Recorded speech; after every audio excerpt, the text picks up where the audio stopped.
Génération FM. Generation FM. C'est dans la commune de Djemberen, plus précisément au Cap Skirring, que s'est tenue la conférence nationale de la jeunesse sur le renforcement de capacité des jeunes filles par le biais du sport. Une initiative de l'organisation Right to Play allant dans le sens de contribuer à l'autonomisation des jeunes filles et garçons.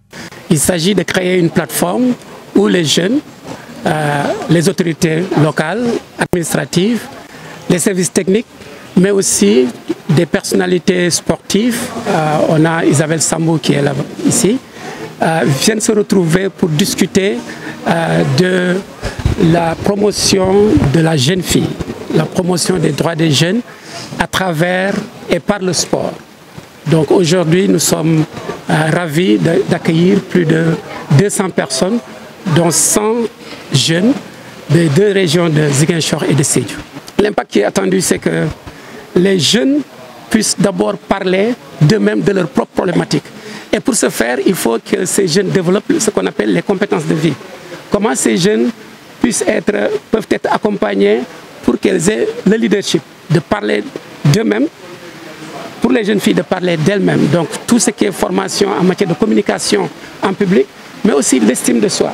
Donc ça, c'est un aspect très important, avoir les jeunes qui puissent prendre en charge leur propre destinée par rapport au respect des droits, parce qu'aujourd'hui, le Sénégal a ratifié les instruments juridiques et le fait de discriminer la jeune fille est un problème qui est aujourd'hui lié à une certaine lourdeur sociétale. Donc comment faire pour autonomiser les jeunes filles, pour parler d'elles-mêmes, mais aussi comment travailler pour associer les jeunes adolescents, les garçons, pour qu'ils puissent être en fait des collaborateurs, des soutiens dans l'atteinte de cet objectif des jeunes filles.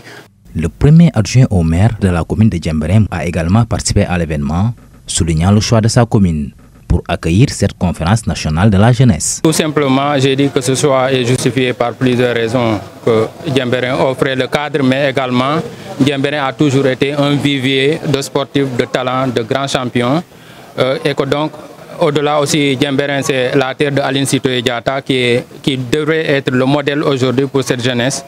Mais également, j'ai dit qu'à contrario, Djemberen vit les mêmes difficultés que toutes les autres communes parce qu'aujourd'hui, les jeunes n'ont pas le droit de pratiquer le sport de leur choix. Aujourd'hui, quand ils vont faire les arts martiaux, quand ils vont faire certains sports comme le tennis, comme le volleyball, comme le ski, tu n'as pas le cadre parce qu'il n'y a pas les infrastructures sportive qui te permet de le faire, mais également il n'y a pas assez personnel d'encadrement qui permet de le faire.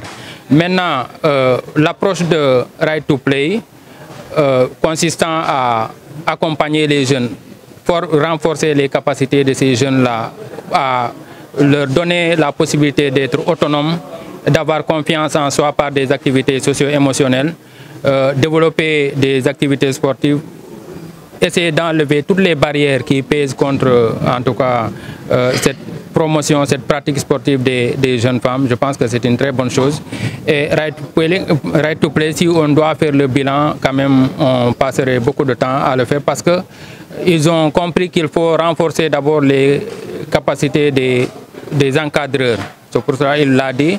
Ils ont des relais, ils ont formé également beaucoup d'entraîneurs qui peuvent dans les plus petits, dans les coins et recoins des différentes localités, prendre en charge cette jeunesse et la former comme il se doit. Donc l'approche, nous l'allons. Ensuite, maintenant, il inclut tout le monde. Il y a une approche inclusive qui ne laisse personne parce que quand il parle de Badianogo, quand il parle de relais communautaires, et quand il parle également des autorités administratives et des autorités des collectivités territoriales, je pense que cette approche inclusive permet de toucher tout le monde et en tout cas d'atteindre les objectifs que Right to Play s'est fixé avec ses partenaires, comme il l'a dit, notamment Affaires mondiales Canada. Yacine Mané, bénéficiaire du projet dans la commune de Djiredi, région de Sédhiou, a partagé brièvement l'impact personnel que le projet RECAPJE a eu sur elle. En fait, Right to Play, jangal nañu lu bari moy prise de parole bi may def ni. Right to Play moo tax tey ma taxaw nii ñeme public di wax.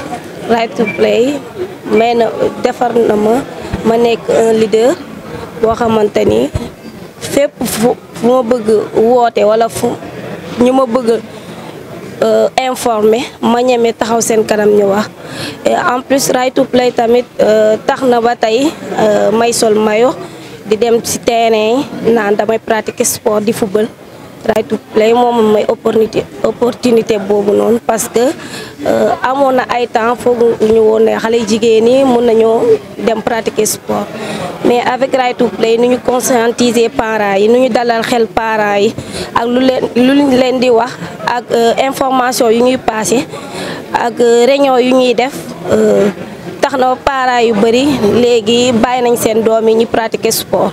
man dinaa nekk en l'aise wax ci grossesse précoce yi parce que man yor nañu benn centre ado foofu noonu jiree ji boo xamante ni dañuy woo xale jigéen yi ay xale góor yi loo xamante ni ci mbiru kii la nu mu tudd sax grossesse précoce violence basée sur le genre dañuy toog foofu noonu di ko waxtaanee parce que amuñu sujet tabou loo mënti xew loo xamante ni dafa jaaxal xale jigéen yi man tey sañ naa taxaw di ko waxtaanee parce que defuma ko muy dara parce que am naa sañ-sañ wax ko parce que jàngal nañ ma loo xamante ni dinaa ñeme taxaw ci mbooloo yi di wax te du ma déranger. À noter que plus de 120 jeunes venant des régions de Ziguinchor et Sédhiou ont participé à cette conférence pour discuter et promouvoir l'égalité des genres et le rôle du sport dans l'autonomisation des jeunes. Génération FM. Generation FM, the best radio. Génération FM.